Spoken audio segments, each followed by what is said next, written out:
Hello, welcome to the Crisis Line training video. My name is Beth Zimmerman and I'm the program coordinator for the Mobile Mental Health Crisis Response Program. That is for the next couple of days. I have taken a job with the Fargo Public Schools, and so my last day with Lakeland will be on December 4th.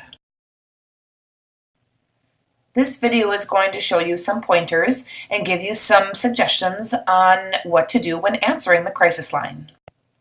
Hopefully, after watching the program overview video, you'll have a little bit of a snapshot of what it will look like to be part of this program. Some of the items we'll discuss include what's the difference between the two groups of mental health professionals that we use, answering the crisis line, and questions you'll be required to ask.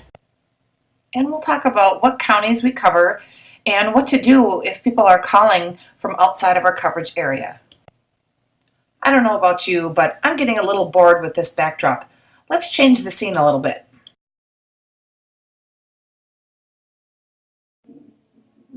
Much better. I'm just going to get a little more comfortable. Let's quick talk about some basic etiquette when answering calls. Rule of thumb, if there are any clients around while the crisis line phone is ringing, it's ideal if you can pick up the phone and take the call in Beth Nelson's office for more privacy. Okay, let's talk about the differences between the two mental health professional groups that we use while on call. We have one group of mental health professionals that only answer the call during the mobile dispatch hours. The second group of professionals are the ones that take the phone calls during the overnight hours into the next business day. Each week I send out the weekly on-call schedule for these two groups of mental health professionals. One common frustration is if a mental health professional doesn't answer his or her phone.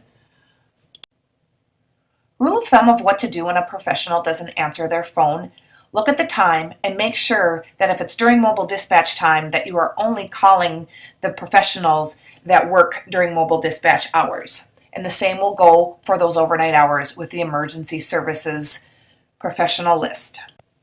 I know this can kind of put you into panic mode at the time, but just remember that you can always call Jackie Crawford, whether it's during mobile dispatch hours or during the overnight hours.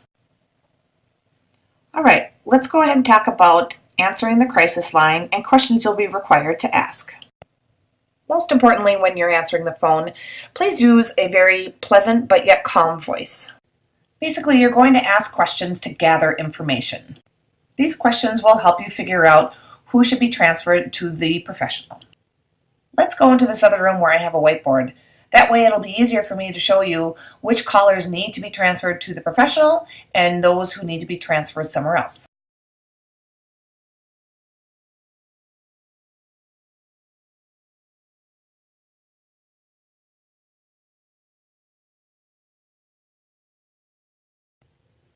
We can only dispatch teams to Clay, Ottertail, and Wilkin counties.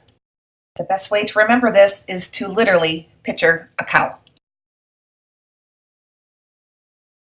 We also provide phone support for these counties, so people calling from these areas are good to transfer to the professional.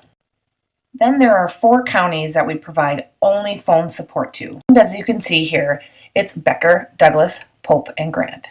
In the crisis line manual, there are scripts of what to say to people calling from these counties.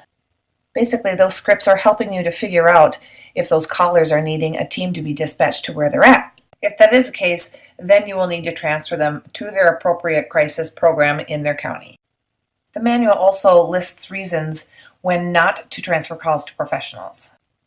We have a lot of callers who call in regards to medications.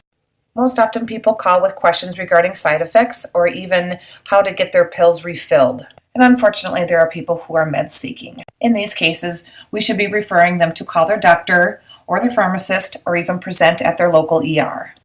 None of our professionals have credentials or experience to do anything with medications, so that's the main reason why they should not be transferred to the professional. Then there are callers who are obviously under the influence of something. Sometimes they may admit to it and sometimes they may deny. In these situations, it's always good to try to redirect them to call a warm line or even give them resources for detox services. At any time when these callers become too difficult, you can always ask them to be placed on hold, and then you can contact the professional to ask for any further advice. Then there are people who are calling for Lakeland Mental Health Center, either wanting to change an appointment or talk to someone. Most of the time, you'll just need to tell those callers that they need to call Lakeland Mental Health Center the next business day. Then there are times where people will call asking phone numbers or addresses for specific resources, and that's totally okay to give them that information. Then we also have callers who are using the crisis line but asking CSU questions. It's important to educate the caller that the crisis line is for specific crises, and if they have questions for the CSU, that they should call back on the actual CSU line. Then there are people who may be calling to see if they can get a bed for themselves. You should gather the rest of the information that's on that first step screening tool. Then as long as the person is calling from the COW area, then you should say, I need to connect you with our on-call professional so she can further assess over the phone. Never promise a caller that a team will be dispatched to them unless you are specifically instructed to do so by the professional. And never tell the caller that they have to have a team dispatched to them so that they can be assessed for appropriate placement. That's the on-call professional's job. Then there are times where you don't need to ask additional questions. If a caller identifies himself with any type of law enforcement agency, the PERM ER staff, or even the FM ambulance, you can transfer these callers immediately to the professional. We have worked very hard to build these relationships, and so the quicker we can get them to the professional, the better. I forgot one. The fourth caller that you would send right on to the professional would be any staff calling from Churches United for the Homeless. Anytime someone is calling and threatening to harm themselves immediately while on the phone with you, that's when you need to call 911 for a welfare check. Then there are times that callers sound distressed, and you may overhear some chaotic noises or fighting in the background. Those are also good times to do a welfare check. There also may be times where you need to call the professional to do a case consult or even a debriefing. There may be times when you question or wonder if you did the right thing. Certainly feel free to call the professional to ask for some feedback. Any advice or further instruction that the professional may give you, you must follow through with that. You should also document that you followed through right on the phone log. We like to promote good self-care, so if at any time you've dealt with a call that's kind of shaking you up a bit, please feel free to call the professional to debrief. Well, I think I pretty much covered everything. However, I still would like you to go through the crisis line manual to make sure that you fully understand your role.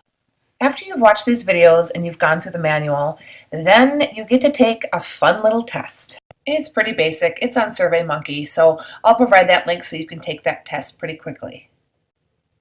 Since I hate saying goodbye, I think I'll just say, I'll see you later. I hope that our paths cross someday in the future. Take care, everyone.